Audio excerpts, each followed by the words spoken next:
Good afternoon, everyone.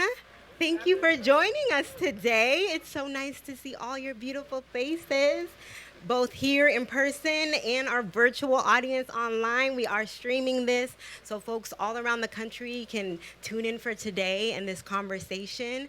This is day 2 of Black Healing Remixed, the summit hosted by Beam, the Black Emotional and Mental Health Collective. We're so excited. We have a lot in store for you today. Yesterday, we had a day full of sound baths, we had meditations, we had conversations about transmasculine health, about mental health liberation. It was so much good stuff, and we have a lot in store for you today. So I'm gonna let Yolo tell us a little bit about what we can expect for today's agenda. Yeah, absolutely. And I couldn't even start without saying much gratitude to you as the director of communications for Beam. Round of applause for Dio for really helping to support and coordinate our efforts with our production team to make this all possible. So much love and appreciation for your labor and work. Want to start there. Hi, everybody.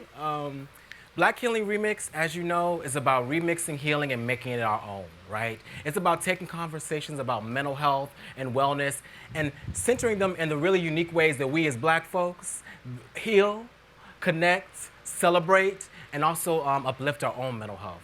So I'm really excited for this day because it gives us an opportunity to have conversations in our language, you know what I mean? The way we talk, you know? We may not use the clinical language, but we have a lot of different ways of naming our experiences and what we are going through. So we have a really exciting day. Before I get into that day, I think it's really important that for us as a healing justice organization, think it's important to name and name what's happening in the world, right? We'd be remiss to have a whole event about black mental health and healing and not send our condolences and love and support to the survivors of the shooting in Buffalo and as well as the families of those who were impacted, who we lost. So we want to make sure we center and honor their lives as we continue to work towards healing justice, which is about addressing white supremacy, the core of what caused that violent attack for that person. So we want to make sure we name that before we do anything else. That being said, we're going to take this healing conversation and bring this even further into our dialogue, right? Into the dialogue. So today we have two really amazing panels. We're going to start off with masculinity and mental health in the entertainment industry with some of the most prestigious and just amazing men that I've ever worked with are known. In those conversations, we're going to be really diving into the nuances of what it means to have the role in the entertainment industry of really setting the tone for masculinity and mental health to the world, right? Because you're operating in a different stage. We're also going to talk about the different nuances of what it means to be in that space. At the end of our day, after we have a little DJ Kiss inspired DJ break, okay? Shout out DJ Kiss, who was here on the 1-2s for us. We're also gonna have Miss Debbie Allen coming through, which is super exciting. And Miss Debbie Allen is gonna be sharing a lot about her work, particularly as, of course, an icon, right? First of all, as an icon, but also talking about wellness and dance and movement, which you all know is Miss Debbie's thing, right? And so she'll be having a conversation with us and our virtual audience about how that's connected to mental health and healing, the legacy of how that's connected to mental health and healing in our communities, and much more. So we're really excited. We're gonna have a great day. It's gonna be a beautiful day. Yeah. It's gonna be really beautiful. Thank you all for coming out. Thank you so much, Dio, for being here. I appreciate you. I will let you continue your amazing work. Thank you. And we're gonna get started, all right? So with that being said, I want to take a moment to I want to invite you all to kind of, if you'd like to give a round of applause for our first panel. I want to invite our panelists to the stage. Sir John, James Bland, Emil Wilbekin, and Etienne Maurice, come up, join us. How you doing? Hey. Come on up. I take my stuff. It's all good. Hey. Hi. Brother. Hi. Oh my goodness. Hi. Have a seat. So, first off, good afternoon. How y'all doing? We're doing. Amazing. Doing Thank you It's for good- having us. It's good to see you all. I'm really excited for our conversation today. Happy to be with you, bro. Yeah. So, of course, you have the bios of all these amazing folks. I'm going to big them up a little bit because I know you got the regular bios. I'm going to let you know. We have amazing Etienne Maurice. Etienne, if you know anything about yoga in LA, you have heard of Walk Good LA. Have y'all heard of Walk Good LA? You know what I'm talking about, right? Etienne has created like a movement, like these events where you get like 200 plus black folks doing yoga and meditation in Los Angeles. It's amazing. Wow. He's also the founder of Walk Good Productions, so he also knows the entertainment lens as well. And so we're just really thrilled to have him as a fellow yogi in the conversation to talk about that intersection of wellness in Hollywood. So thank you for being here, Etienne. Man, thank you for having me, bro. You know I love you. Love is mutual. Then we have Emil Wilbekin, everyone, who is an icon without a doubt. I couldn't even like name all the amazing things on Emil's resume, but I will say that he has been at the helm of some of the major cultural leaders of black culture, I would say, like Essence and Vibe magazine. He also, of course, is the leader and founder of Native Son, which is a beautiful like movement that really celebrates the lives of black, gay, and same-gender loving men. So thank you so much, Emil, for coming to LA. Yeah. And to be here with Thank us. you for inviting me into this space. I'm so grateful to be here today. Super excited. Our next guest is James Bland. I'm really excited to have James here because me and James and Beam, we go way back in the day, doing work at Baldwin Hills Crenshaw Mall, in the community, having conversations about mental health and wellness. So it's just so amazing to see us in different places in our journey right now. Yeah, you know what I mean? evolution. It's super dope. Evolution, right? But James is the creator and also stars in the Emmy award-winning Giants, the series. Let's shout out for that. James is also a producer and an actor. He also produced, you all might, of course, probably know this. If you don't know, you need to watch it now. The documentary that really talked about the journey of Insecure. That was Mr. Bland here, right there, who was at the helm of that documentary. And he's also working on some current work, too, which he's going to star in as well as produce, if I'm not mistaken. Yeah, so welcome James to the stage. We're super excited to have James. Last but certainly not least is one of my personal favorite folks. He has just such a big, generous heart. And like whenever I've been in space with him, he just lights up the room. But I want to welcome everybody to Sir John. Everybody welcome Sir John to the space. Hey guys. So Sir John, how do I even encompass like the brain? So Sir John really sits at the intersection of like wellness and beauty, right? Not only is he a makeup artist who has like helped cultivate beauty for some of the biggest names in the entertainment industry, from Beyonce to Serena Williams, but he also holds this space for understanding the connection between beauty and wellness, and that beauty should actually make us feel more nourished and more thriving, and make us feel more luminous, and not necessarily in the way people sometimes think about beauty, right? So I love him as an activist for that, and really holding that space. And he also is make sure I get this right, for Citizen Cosmetics, the brand, Chief Cosmetics. Chief Cosmetics, Chief Creative Officer. Officer for Citizen Cosmetics. So he's amazing. Listen, and we're excited to have you. Thank you, man. But honestly, guys, we need to give a beautiful round of applause for Dale. Dale, you have been such a pioneer in the space of honestly making us realize that we need to take space up. We need to hold space. So like, I'm here because you made me realize that, oh wow, like yeah, this is what we need to talk about, and this is safe space. So I've always followed you because of the safe spaces you provide. I really appreciate that. That's really sweet. I appreciate that. So that being said, let's just get started. And the way I like to get started is just with a check-in, right? Like a part of our wellness practices when we talk about mental health is just doing that kind of daily check-in where we ask ourselves questions about what's going on with us, what are we learning, how are we feeling in this moment. So I'd love to go around to the panel and just do a check-in, right? How are you feeling today? You know, what's going on in this moment for you? You know, what do you want to share with us as we begin to move into this conversation about this topic that's very nuanced, right? So let's just start there. Man, I feel grounded. I feel really, really grounded and centered. I think these last 2 days, I'm just now getting back into my daily meditations. You know, I practice Buddhism as well, so chanting Nam Myoho Renge Kyo in the morning, like, really keeps me aligned. And when I go on about my day, things just feel like I'm right where I need to be. So whenever I feel like there's like a challenge, I feel like I can overcome it. And sometimes when I'm not centered, I'm not meditating, I just feel all out of whack, right? Especially from, you know, doing Breathe Good with Walk Good every Sunday, and then going right from there here, it was like a lot of moving parts. And I wanted to make sure I was here on time. And so sometimes my mind just gets all over the place, especially with my ADD. I'm like, I really am all over the place, right? But when I'm in spaces like this, you know, filled with love and being in community, that's where I feel like I'm at my best. So I feel grounded. Yeah, I love that. Thank you for sharing that. We're going to talk more about those pieces, about yoga and how it helps us self-regulate, about meditation and breath, right? Those connections are going to come up more in our conversation. I'm looking forward to that. Emil, how are you doing today? Checking in. I'm amazing today. And I want to echo what Etienne said. I feel grounded. And I think that being in community really helps me feel more connected as a human, right? And so I've been streaming church. I attend First Corinthian Baptist Church in Harlem. And they've gone back live, but I don't really feel comfortable in the live space yet, some of the protocols. But I've been streaming. So I streamed this morning from LA. And it was really grounding because the pastor was talking about being of service and being available. And so it made me feel so good knowing that I was coming to this space, right, to be of service, to be available. And then just connecting with all these beautiful souls here who you and the panel and my friends that came out to support and the friends I ran into who are here, it makes me feel whole. It makes me feel part of something bigger. And I had dinner with a friend of mine who is on the board of Native Son last night. And he said, can we just do like a friend therapy moment? And I was like, sure. And so we talked about all this stuff. And he texted me this morning and said, thank you for that.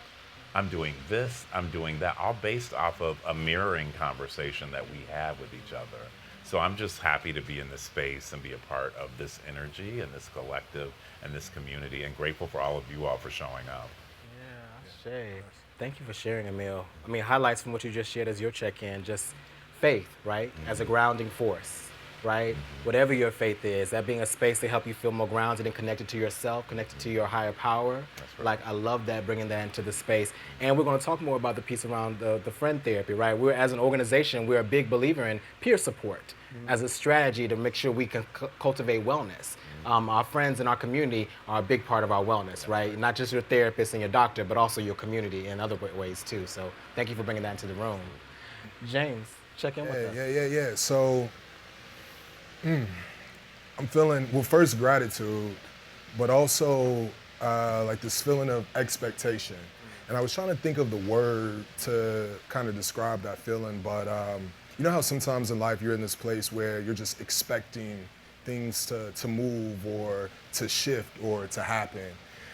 It's not necessarily like an anxiousness, but because I have like a peace and a stillness with it, but I'm like waiting and expecting some things to happen, you know, in life. But with that, I have an expectation of greatness and of healing. So with that, I have gratitude.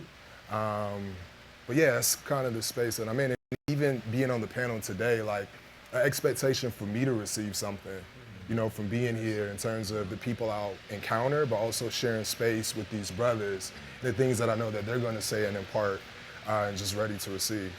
Ashe. Receptive and gratitude. I love that. I love that. Receptive. Receptive, yeah. Okay, boom. Open to what the universe is going to offer us, right? I love that. Sir John, how are you doing today? So I gotta say, James, I love that expecting, but there's this tranquility or this calmness that follows, because usually expecting also runs parallel with anxiety, possibly, or a sense of tenseness or uneasiness. So like the fact that this calmness can sweep over or through or run parallel with your expecting is something I just learned just now. So thank you for that. Guys, I'm from Buffalo, so born and raised, and so for me, it's like I'm very not torn, but and also like, you know, what informs a lot of the work that I do is coming from a place of, you know, equity to hold Black people in the space that we are, make sure that we're taking up space at L'Oreal, at the brands, or, you know, in these spaces. So for me, you know, when I look at what happened yesterday and how intentional it was, and realizing that someone had community when they put it on live, it kind of makes me not sad, but it makes me aware and alert, possibly. And I'm sending, you know, love and vibes back home to my people. I'm going home to my grandmother's 90th next month in Buffalo, so it's kind of like whoa, you know. But other than that, I'm feeling centered. Yeah. But I realize that this is church for me, so I'm gonna talk and maybe say some stuff, but I'm more or less here to listen and feel. And so if that makes any sense to anyone, yeah. I'm a student of the game, basically. I love that. Yeah, no, I appreciate you bringing that back into the space because it's important. I always like to make sure I'm very clear when I say I want to check in with my friends and my community that we honor wherever we are and whatever was navigating, right?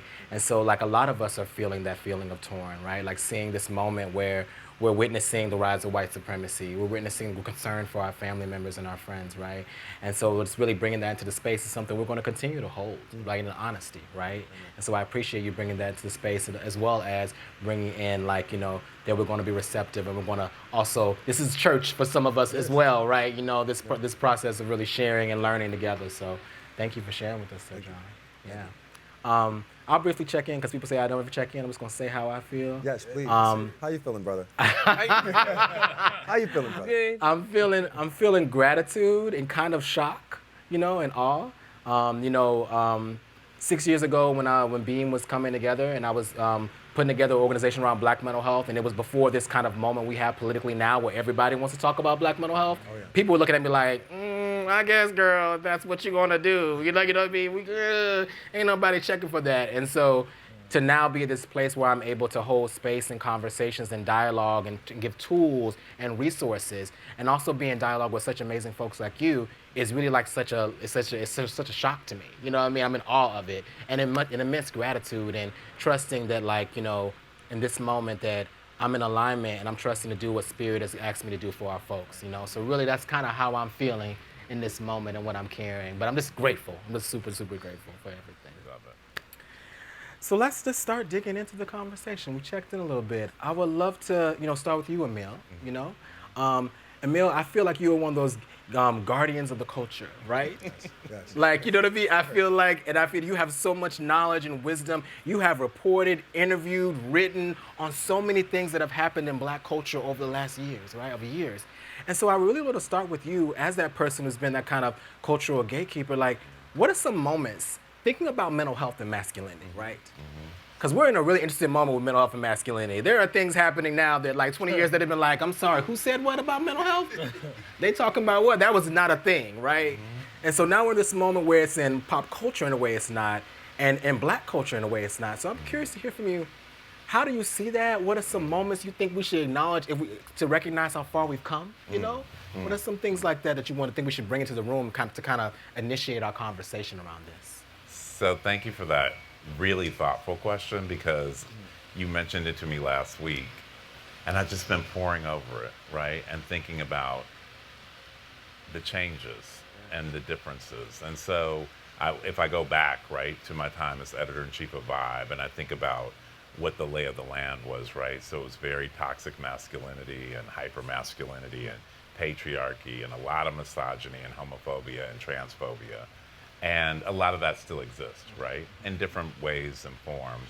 But DL culture was one of the big kind of burdens and platforms that we talk about a lot at Vibe, right? Because for me, with the numbers and the rates of HIV being so high with Black men and then second Black women, as they still are today, no one was really speaking about that. And no one was really talking about DL culture or even really misogyny and empowering women in ways to give them voice, right? To give them presence. So, I always joke around, and all my sons and friends and native sons here know, I joke and I say I'm a millennial in my spirit because I think I was ahead of my time in really forcing those issues into the pages of the magazine.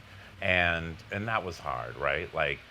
And then I think about my own mental health at that time, right? Kind of being caught up and doing drugs because that's what was happening in VIP and going to work and showing up and then but why was I doing drugs while I was doing that?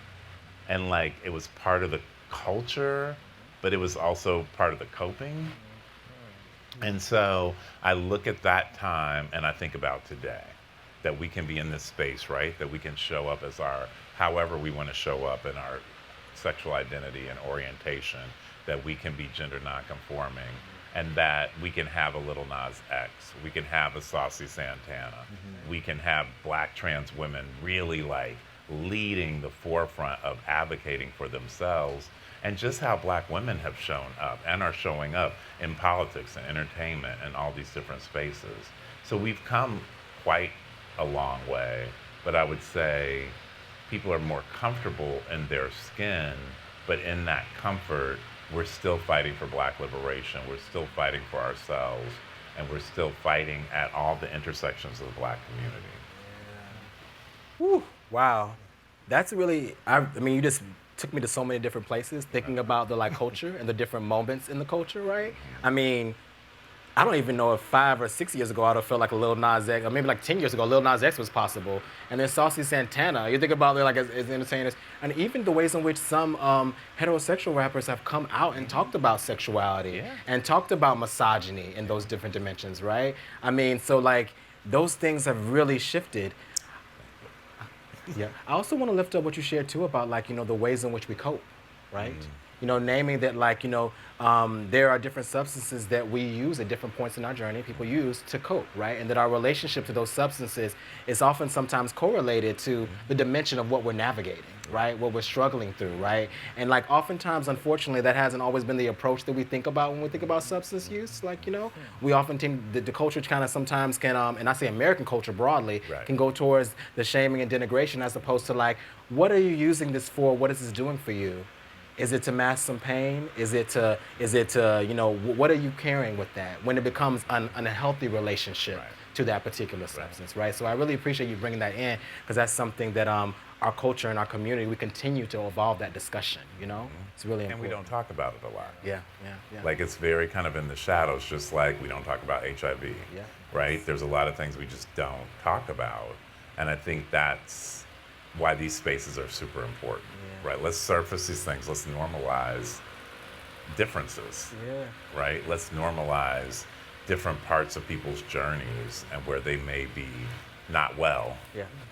And how do we love them as a community and lift them up and hold them versus shaming them or stigmatizing them? Absolutely. And speaking of HIV, like it made me, one thing I think is a really big cultural moment that I was shocked at, and I'm sure you might have had some similar kind of like, wow, you know, Lil Nas X coming out as a black, gay, you know, like entertainer, and then choosing to do something that, you know, many people would assume he wouldn't do, which was align himself with supporting HIV and AIDS, right? Like, you know, many people were like, whoa, like, you know, like many black gay entertainers, or maybe like even like we would assume that they would not want to do that because of the stigma.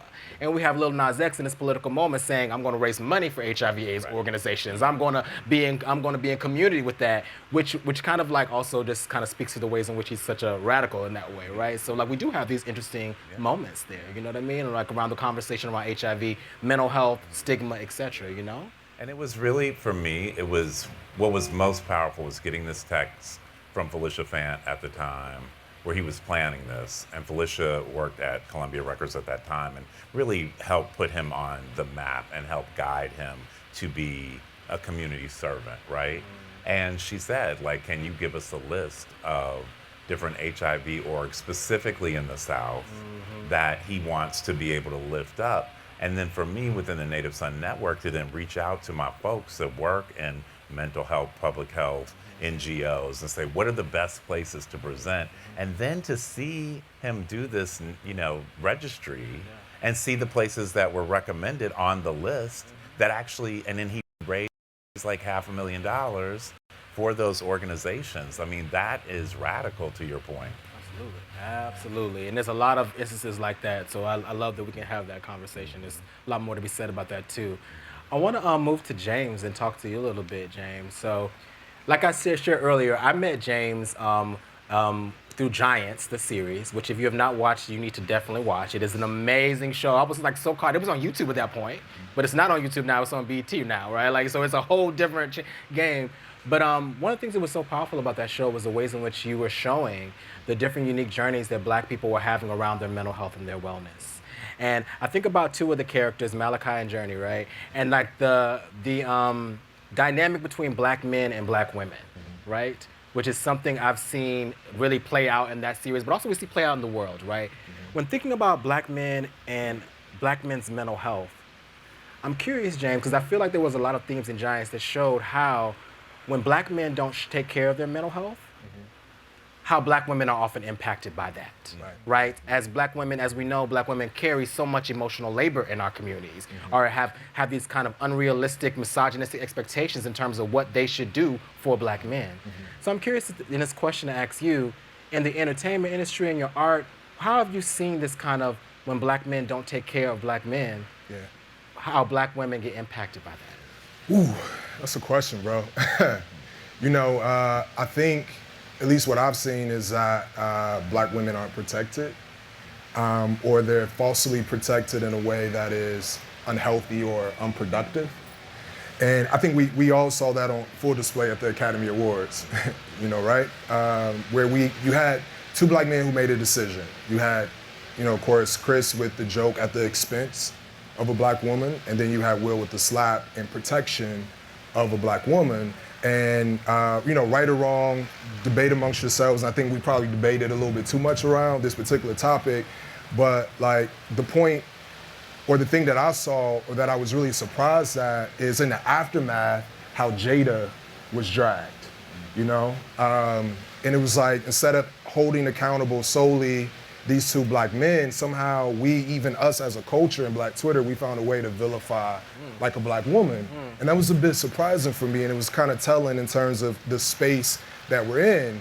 And it's honestly, I guess, not surprising if you think about the history. It's like Malcolm X said, the most disrespected person in America is a black woman, the most neglected person in America is a black woman, the most unprotected person is a black woman.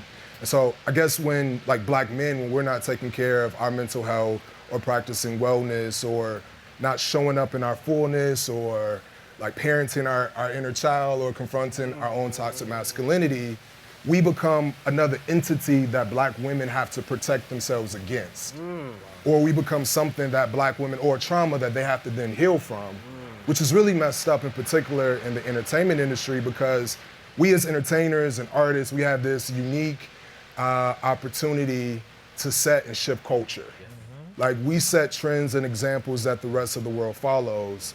And so it's like, okay, this weekend I was listening to Kendrick Lamar's album, which I think is a great example of a black man really confronting his mental health, his daddy issues, his homophobia, his transphobia, and just really coming to terms with what that means and how to heal from that. But there's a particular song called We Cry Together, where Taylor Page says, "You're the reason we're overlooked, underpaid, and underbooked.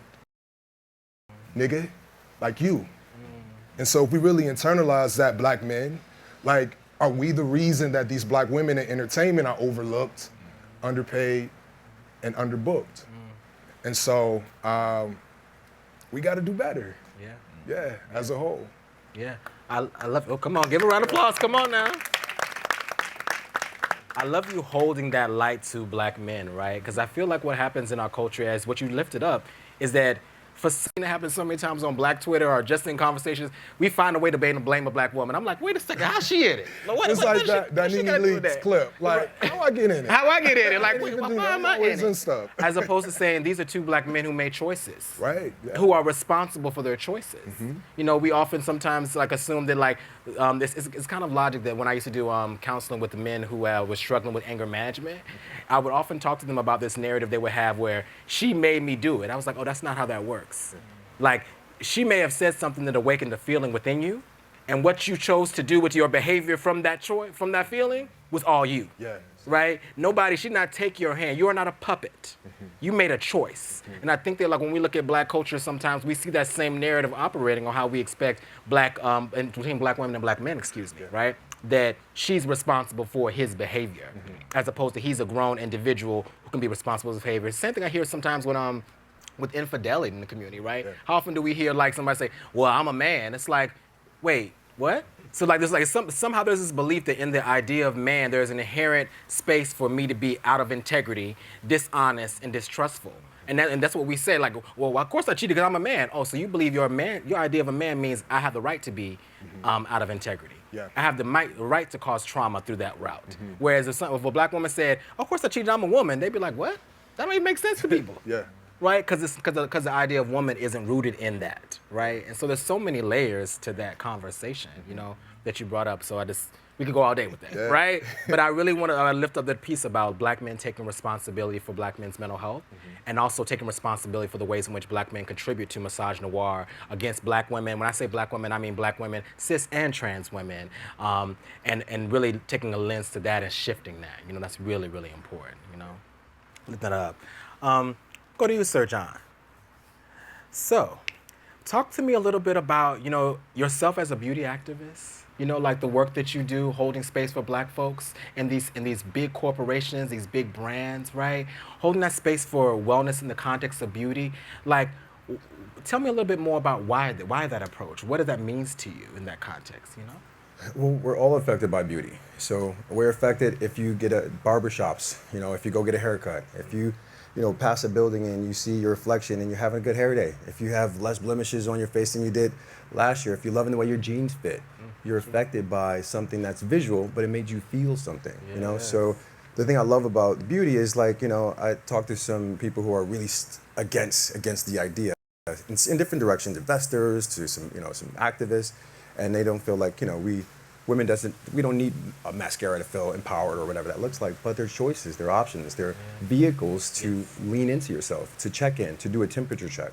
So, like, when I look at it, yes, even my cologne, even having a cologne in my car every day, making sure it's cool and not in the sun, guys, life hack, even that is a vehicle to some kind of space that's safer for me as a man, you know, or whatever that looks like. So all of these choices, seemingly sartorial, seemingly, superficial in some sense by some subjective standard, are honestly the things that we need, and they're primal. You know, these things go back. If you look at the history of all of these things, you know, this is what people used to pass down, and, you know, our grandparents used to have from Senegal, or from the Middle East, or whatever that looked like, a turmeric mask from, you know, some Israeli great-great-grandmother, whatever that looked like. Those were spaces, they were safe spaces. So when I think of a safe space, I grew up with a really strong single mom. And she taught us about having self-care. Self-care is important, even if it's bath time, when we were supposed to leave her alone when she's taking a bath. And if you didn't, it was over for you when she got out of that room. Okay. But that was her safe space, that 8 minutes to 12 minutes for her to connect, read a chapter in a book we knew mommy needed at the time, whatever that looked like. She taught us as children to honor our space. And honoring that space is something that I hopefully am able to do in the work. But when I see it not honored, that's when, you know, there's harm, and there's, we all need it. Yeah, from 8 to 88, from Harlem to Hong Kong. I love that, what you said, like, you know, beauty being a vehicle for our wellness, right? Like, lifting that up. And I'm thinking about black culture particularly, right? Like, you know what I mean? Like, because you brought in the African roots of black folks in the United States, right? You're talking about, like, from hair colors to, like, the different products we use in our hair, the different scents that we enjoy, right? The different, like, makeup products we use, how we embellish even our faces and those things.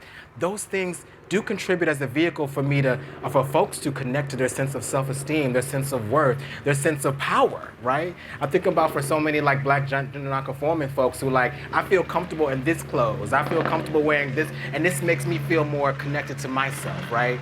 So it's about what's getting me closer to that. Excuse me, got a little, I know we in LA.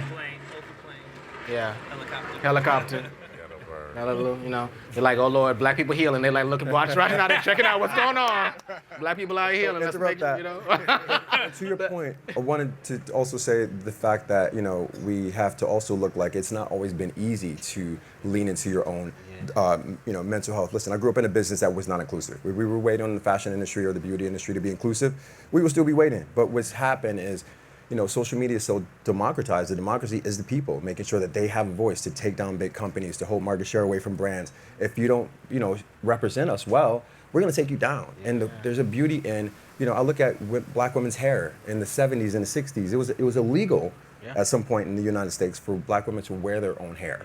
And so it was rebellious at one time just to love on yourself. Even as we look at the positioning of cosmetics and skincare and black cosmetics and skincare in department stores, to this day, they're othered. They're always down on the floor and tucked away or whatever that looks like. That's trauma. When I used to go and get a jam from my little sister's hair back in the day or whatever that looks like, why is it on the ground? Like, why isn't it in eye level? So that othering is the same thing we see during Jim Crow. Like, it's like that water fountain is for you, this is for us. And it also kind of sends this message, kind of like, not even subtly, it sends this message that our beauty is like something like you just othering it. It's kind of like it's something foreign. It's not like a mainstream. It's not mainstream. You know, it's a devaluation of Black beauty. You know what I mean? There's a step down. Yeah. To a certain extent. But the beauty of now, the positive note to think about is the fact that we influence the world. Like, you know, like everyone in the world, doesn't matter where you are, they want to look like a young Black boy from Brooklyn. Yeah. You know, or any rappers, Japan, Shanghai, wherever you go. It doesn't matter. South America. But, you know, it comes at a cost. And it came from us, you know, that's basically been revolutionary to a certain extent, saying, hey, the Crown Act or the 70s, Yes. you know, there's so many, if you look at a timeline of how we got here, we didn't get here by just rolling up on it. You know, it was trauma for so many people. Even in my lifetime, I remember Black women cannot wear cornrows, Yep. not boxer braids, cornrows to work, or any place without it seeming unkept or unpolished. You know, you would get looked at crazy about 15 years ago. Now it's glamorous or it's something to be, you know, touted or like, you know, reposted or retweeted, whatever that looks like. But in that space, if you really could look at the core of it all, there's a beauty in knowing that it's okay to make choices that aren't always accepted by other people, as long as it makes you feel whole. Yes, Shane, holding that piece of making you feel whole, right? That beauty is a vehicle to help us feel whole, connected, empowered, centered, right? And that's really what you've been a big pioneer of in the world, right? And cultivating that space for our folks, right? Saying that this is what this can do and what it's always done, right? Like, I mean, I think about my experiences with father, the dad at the barbershop, right? Like in the way we get our hair cut, right? Like on different things, or even like pink moisturizer in my hair, like all those different things, or like, you know, watching my mom and teach my sister makeup and different things like that, right? To embellish and bring out the beauty that was present, right? And so I just really love the way you frame that and the way you hold that space for our folks, to recognize it as a vehicle for our wellness. That's really beautiful. Love that. Etienne. Yo, yo. My fellow yogis. So we are both yoga teachers here, you know. We are. Etienne be in the streets a little bit more to yoga than I've been lately. No, I be in my office and you know on the low. But Etienne be in the streets, really guiding and connecting so many Black folks, 200 plus Black folks at these events, to really connect with your breath and your bodies. Yes, breathe good. To see our bodies as a site of liberation, of healing, right? We hold so much in our bodies as Black folks, right? We do. And here you are leading this movement, you know, for that space. So I want to hear from you about this piece, but I also want to hear about, you know, because you are a producer, because you are an actor, you work in film, you work in the entertainment industry, you know, you from a family in the entertainment industry, right? And so thinking about how you holding those two hats, right? What do you see that the entertainment industry can learn from yoga, from wellness? What is that, and how are you seeing that show up in Black spaces particularly? Being able to turn my trauma into triumph. Okay, all right. Turning my pain into purpose. All right. Being able to tell my story and let it resonate and connect with people who might not be able to find their voices, right? Being the voice for the voiceless. You know, I was born into a wonderful, privileged family, but that came with a cost. I think as I got older, all that caught up to me. You know, being on TV at such a young age, going to school and feeling like I was hot shit and thinking like my thing don't stink, you know? All that caught up to me when I got to college, right? We talk about coping. I was drinking and smoking and lost my mind as a cause of it. Being placed on a 5150, going to the psych ward, being placed on a psychiatric hold. Then a year later, going back to the same thing that the doctor told me not to do, which was to stop smoking and drinking or you're gonna damage your brain. Go back to school, for them to tell me that, for me to go to a party, and then me wake up and them tell me that I got shot twice in my leg, and a grazed bullet above my eyebrow, and for me not to remember any of it. That's my trauma. But I'm not defined by my trauma. I'm not defined by my past. I'm determined because of it. And out of that has birthed Walk Good. That is where Walk Good comes from. The ability for us to breathe for those that are no longer able to breathe. The fact that we came out of a civil uprising, out of the movement. Every time we would take the streets, I told people, this is a movement, not a moment. Y'all remember when everybody was saying that in the street? This is a movement, not a moment. A lot of these organizations, they just disappeared. Gone with the wind. Walk Good, we're in the streets, we're in that park every Sunday to remind people to breathe. How many times throughout the day do we forget to just inhale through our nose, exhale through our mouth? Let's do it together. In through our nose, exhale out through our mouth. Inhale peace, exhale chaos. Inhale love, exhale hate.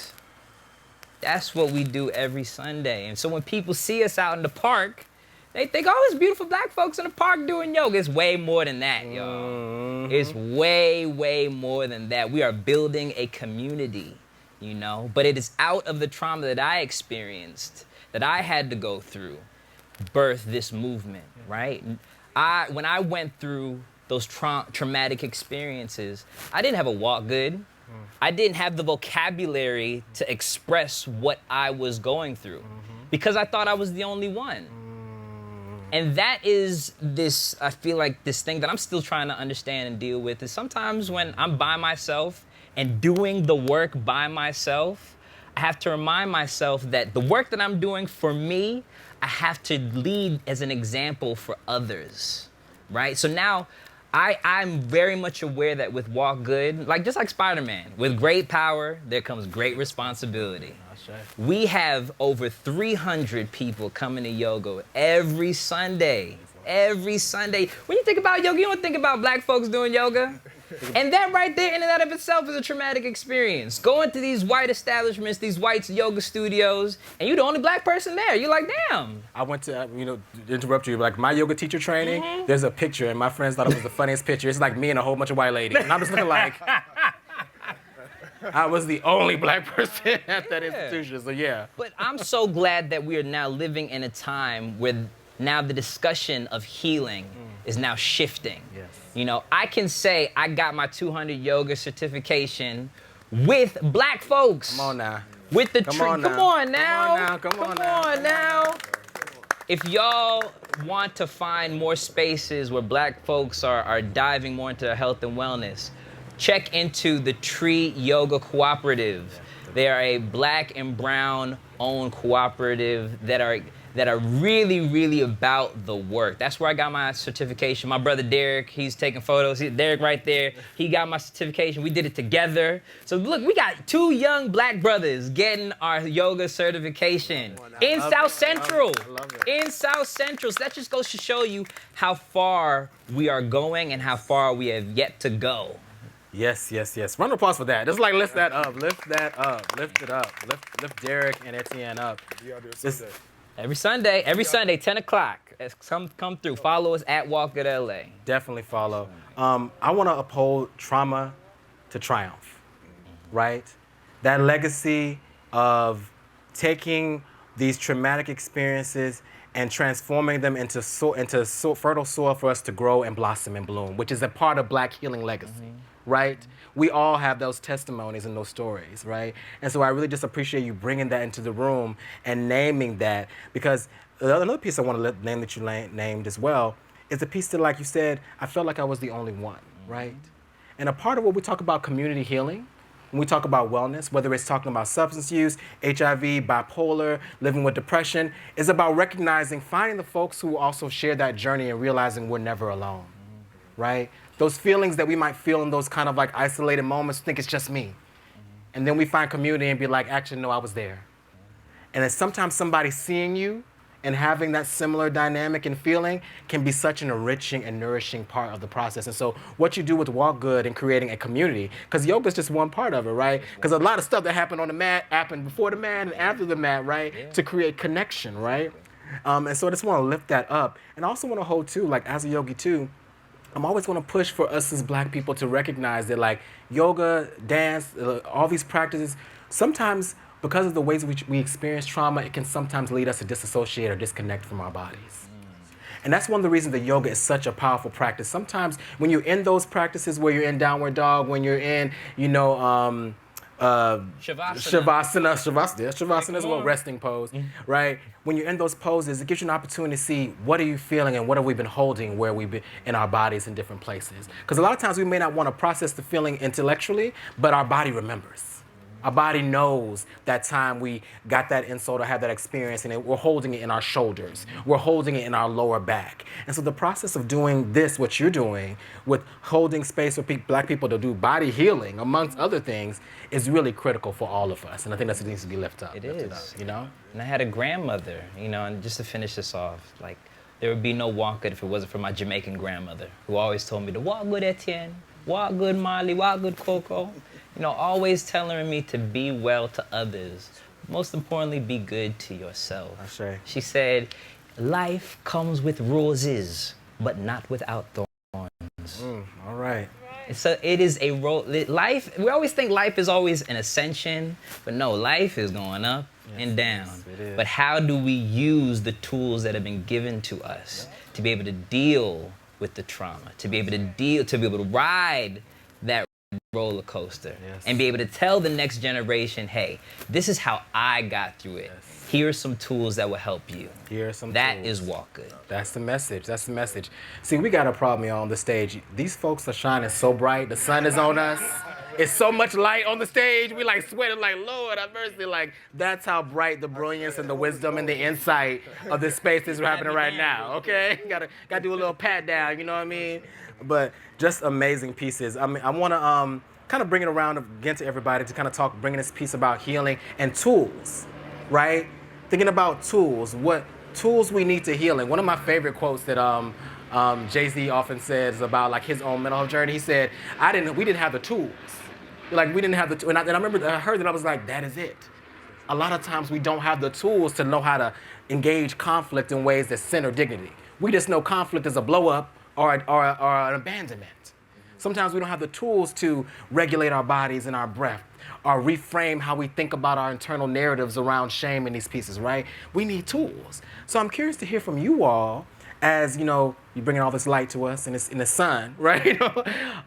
What are some things that you are learning around your healing and wellness journey at the intersection of masculinity, right, and mental health? And what are some of the tools that you use to help keep yourself centered, to keep yourself regulated and connected? What does that look like for y'all? I mean, for me, it's, you know, I've been very vocal about my HIV status. A lot of that was aligned with starting the movement, community, and platform of Native Son, because I was like, how do you serve a community where half the community is living with HIV and not disclose your own status? And that was like a really liberating moment for me. And one of the Black women that was helping with the event, and I used to work with her at Essence, she's like, you were so joyful when you disclosed your status. And for me, it felt like a boulder was lifted off my chest. And the next day I was walking down the street and everything was like in Technicolor because I wasn't carrying that weight. Yes. What else was beautiful about that moment, I did it at the Native Son Awards, the very first awards we did in 2016. Billy Porter was in that room. And then he disclosed just, you know, last year. There was another friend of mine, Stephen Claiborne, who was in that room, who disclosed his status on social last year. And when I texted him, I said, thank you for sharing and for having the courage to invite us in that way. And he said, but I remember that dinner when you said you were HIV positive, and I wanted to have the courage to do that. And so a lot of the work with Native Son, and Darnell Moore gave me this language, which is, and I have to speak his name. Shout out to Darnell. Shout out Darnell, is an intervention. Native Son was an intervention for me. It just, thank God, became a blessing that it was an intervention for now 48,000 folks on Instagram. Round of applause for that. Like, come on now. A round of applause. Wow. Who needed community, Yeah. who needed to see other examples of themselves in triumph, in trauma, in healing, and in other places. And just doing that mirror work, how's it down? I'm good. Doing that mirror work has been really powerful. And I'm still learning, but you know, every week I get at least 5 requests for how do I find a therapist? Do you have recommendations for Black therapists, Black queer therapists, BIPOC therapists, Black women therapists? It's like they want that knowledge. And so we've created that database. I need to partner with you and with other organizations, right, that are experts in this field and really doing that work and partner with you all. Because it's important, right, that we serve the community, like the great work that you're doing. Like, And I said this to you in the room. It's like just even I've never been, and I'm having hip issues, which is my own. How am I processing some past trauma? We're gonna get you there. We're gonna get you there. I'm gonna get this surgery. It's gonna be real good. But I think part of it is just the visual of 300 black folks doing yoga. Yes, yes. Like it's so powerful. Yes, it is. And so I think we have to remember in our community building, right, that just some very simple things of the visual of seeing us doing it, right, of thriving, of surviving, and thinking about what the ancestors went through, right, and the different trauma that our grandmothers and our great-grandmothers and our great-grandfathers survived, right? And so we have more access now, but that's also a deterrent. So I think it's really about doing the work, and being in community, and destigmatizing mental illness. I think those are the big things. Absolutely. Can't be what you can't see. Yeah. Yeah. I think that in the process of like naming, creating space for folks to be able to see more and more, amazing black folks living with HIV and thriving, right? And not being held hostage by the shame, Right.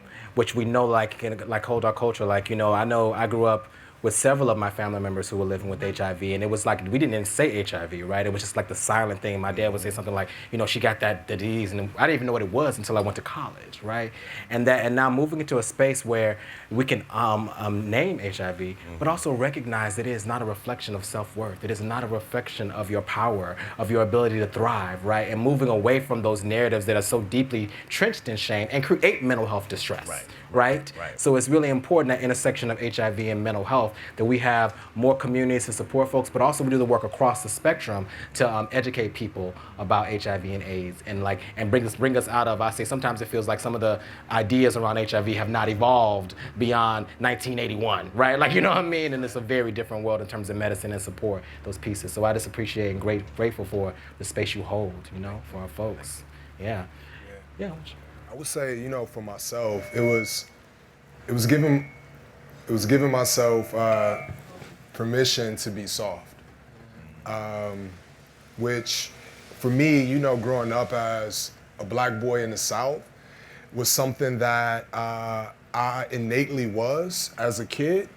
I was an artist, I was sensitive about my stuff. I liked to draw and to create and dress up. And I had a wild imagination, and a lot of the things, and playing my mom's hair, but a lot of the things that I innately enjoyed doing, I was told was not what boys should do, And I feel like a lot of the work that my parents, in particular my father, did was to toughen me up.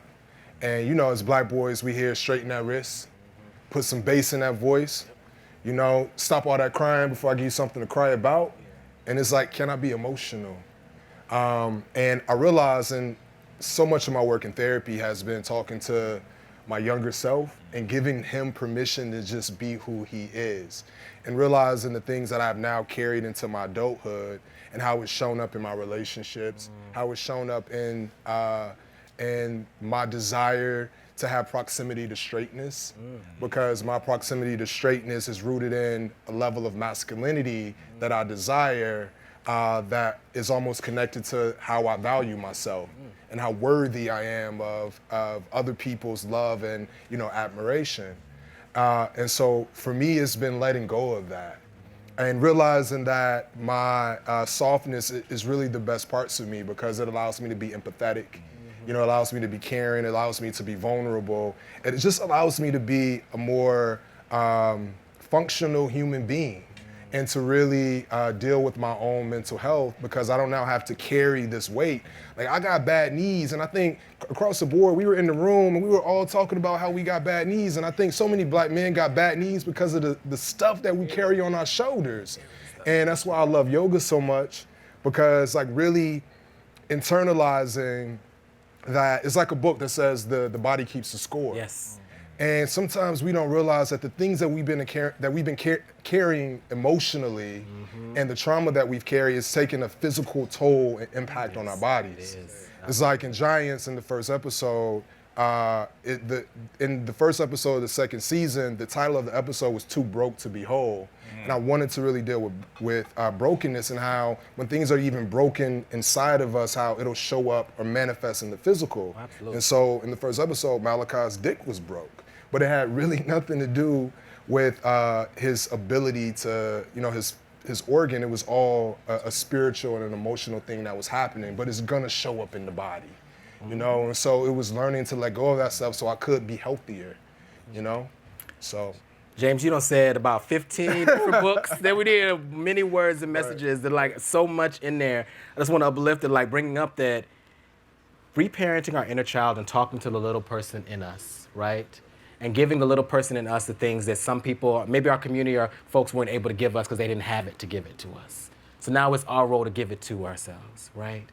I also want to lift up this piece that, like, we can't talk about masculinity and mental health and not talk about, we're going to say dicks, right? We can talk about that in some way, right? Talking about the ways in which our relationship to our sexuality can be very deeply influenced by trauma, what we're trying to run away from, what we're coping with, what we're navigating. Like, is our sexuality something that's nourishing us? Or is it something that's creating more disconnection and disassociation from folks around us, right? Yeah. So really asking those questions is really critical in that piece around the examination with curiosity and openness, not with judgment and shame, right? When I say curiosity and openness, it's like, what happened here? What did I learn from this experience? I think it's really important too, James, when you lift up a piece about inner child, because one of the things I spend a lot of time talking to people about is we may recognize things that we wanted from the people who raised and reared us that they didn't have the capacity to give. Yeah. And I think it's really important to acknowledge that. There are people who raised us and loved us with the only tools they had to love us. And as black folks, sometimes that wasn't much, right? They didn't have a lot to give. And so, and really for a part of my own healing journey, which I feel like you're alluding to in this conversation about the inner child, is really acknowledging the beauty and power of what my family was able to give me, my parents were able to give me, and honoring that, like, how could my father or my uncle have given me that when nobody modeled that for them? When they were dealing with all these different things. It's not an excuse, it is context to understand that healing and to create space in myself for healing so I can connect with my inner child, right? So just like lifting up all those pieces. I know, James, you're a Scorpio, right? Because I feel like we always go a little deep. We're not deep as Scorpio. Birthday, bro? I'm 16. I'm 15. No. Yeah, bro. I see we got two Scorpios, we got a Cancer, and we got a Virgo. Okay, so we representing here. I'm a Libra, balancing it all, trying to. Any other, before we go to a Q&A, because I would love to hear from the audience, folks we have in the room, questions you have.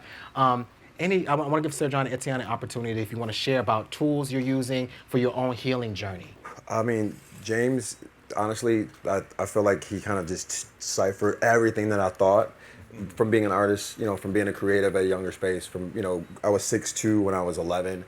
So like, and not playing basketball and, and what does being hard look like, and, your dad or your father's family wanting to iron that out of you, So, but I had a really strong mother who really allowed my creativity to flower. So if I didn't have that space to be emotional or to be free, I would not be here. I wouldn't be here. I'd be somewhere, but I wouldn't be here. Yeah. So this is like, so I'm surprised that somebody else has been through something similar. So, and hopefully someone in the audience can relate as well. I love that. Shout out to Mom for honoring creativity. Come on now, shout out.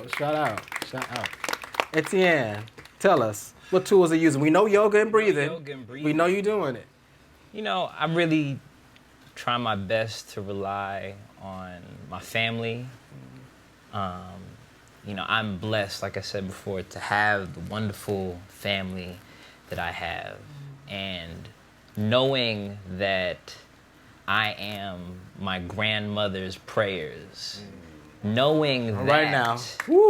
has helped me in more ways than you could ever imagine. Wow. I truly believe that I would not be sitting here at this chair if it wasn't for the prayers of my grandmother, the prayers of my mother, the prayers of Miss May, my sister Ivy, my cousin Marley. Those are the ladies of my life that I got tatted on my arm. Okay. If it wasn't for them, I honestly couldn't tell you where I'd be, but it's because of that love that I'm here today. I'm always got to remind myself that I am safe, I am loved, and I am right where I need to be. Those are those affirmations that I use to help me through my day. Ashe, affirm that. Come on now, affirming that. Woo! We sweating up here like a Sunday church sermon. It is, honey. We in church, honey. Somebody gonna start passing the plate in a minute. Oh my God, so much beauty, so much power. I want to move now into Q&A, and we have Graciela. Graciela, say hi to Graciela, our training coordinator. Graciela. Graciela has the mic. We want to invite the conversation, because this is community, right? We're going to have a dialogue. So we love to open up for a few questions before we close our panel. And I see someone behind you, Graciela, has a question. Please invite the voice into the space. Hi, everyone. This is excellent. I just want to say that. Everyone, it's just been really great. So I have a bit of a selfish question. I'm interested in understanding how you all navigate grief. Because I'm at a moment right now where I'm dealing with grief, but it's also one of the most exciting times in my life. So I'm just interested in hearing how you all have worked through that in the past. Yeah, thank you for this question. Open it up to folks. Like I mentioned earlier, I was able to build community out of grieving and mourning. Not only the loss of the countless Black lives that we lost, that were killed, that were taken from us, but also the people who were most important to me. I mentioned my grandmother. I also mentioned my best friend, Lyric McHenry, who I lost a month after I lost my grandmother. The month before I lost my grandmother, excuse me. That was probably the darkest moment of my life. I literally didn't know what direction I was going in. Losing two of the most important people of my life within a month span. But I found something interesting. I focus on the symbolism of their passings, right? Lyric's favorite animal was a butterfly. When my grandmother passed away that morning, I look out into the window and there is a tree full of white butterflies. You don't ever see that. Before we started this panel, I don't know if y'all saw it, but there was a little white butterfly that was flying through here. That reminds me that I am okay and that they're with me everywhere I go. Their physical body might be gone, but their spirit lives in you. Their spirit lives in you. And knowing that, and honoring that, and finding comfort in that, you're gonna be all right, because they're not going anywhere. So know that. Yeah. It's a beautiful response. Yeah. So my mom died about 6 years ago, and I had to do a lot of the emotional and mental caretaking for her as she declined. And so we had really become like, I spoke to her every day. I lifted her up, and it was role reversal, right? Like we talk about the inner child. I have to take care of my mother in a way that she had to take care of me and raising me. And it was, a love that I'd never experienced before, right? It opened me up in so many beautiful ways, and then to have her gone, right? So where do I pour that love out? My therapist was really great with me about leaning into the grief. Because the more you push back, these things develop, the trauma develops in other ways in your body, in your mental, in your spiritual self. So I gave myself permission. When I felt the grief, I would lean in. I was like, y'all, don't talk to me. I'm under the bed eating Chinese food, binging Netflix. I'm gonna be out in a couple of days. And I think the more that you do that, the more that you're honoring the grief, right? And so then you come to a place where it's still going to be there. But like Etienne, like my mother, I'm wearing her pearl earring and her necklace here today because she's with me, right? She's in this space. This is what she raised me to do, to be of service, to be of community. And I take her with me everywhere that I go, into every space. And so you can do that, right? But you have to find that way where you communicate with them, where you are still connected and you see them. And butterflies and birds flying past. I woke up the other day and I was stressed about coming here and all the work I had to get done, and I could smell my mother's perfume. Oh, wow. Wow. And I knew I would be okay. Yeah. Wow. Come So on. my prayer for you is to lean into the grief, to fully feel the loss that you're experiencing, but also remember the love and the good times and the brilliance and the beauty, and pay homage and respect to that. Ashe. Ashe. Woo. Love that. Anyone else want to respond to that, James? You want to say something? Yeah? Just lifting that up, like the two pieces that you really shared, like leaning into the grief, making time to mourn, honoring wherever you are at, honoring I'm going to be under the couch today with some Chinese food, on the couch, like that's where I'm at. That's it, right? As opposed to running away from it. Really powerful. And also honoring the messages, the symbols, the signs that our folks send us to let us know, hey, I'm still here, baby. I'm still here with you, right? And holding onto those memories as a way, and their love also as this sacred part of them that never leaves you, right? Such powerful ways to kind of navigate whole grief as we are grieving and mourning, right? So beautiful, so beautiful. Thank you for that question and for sharing with us. Any other questions? We've got time for maybe, okay, so we need to wrap up. Okay, so we need to wrap up. I've gotten the church fan has been waved.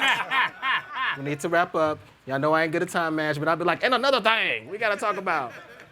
I just wanna close by expressing my so much gratitude, so much love for each of you for sharing here today, but also for the love and light that you bring out into the world.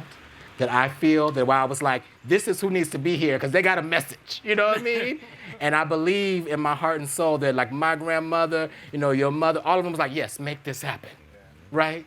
In the spirit. And so I just want to ask everybody to just join and stand up, give us a round of applause for this amazing group of Black men who have shared this really healing journey with us. Thank you so much. Thank you so much.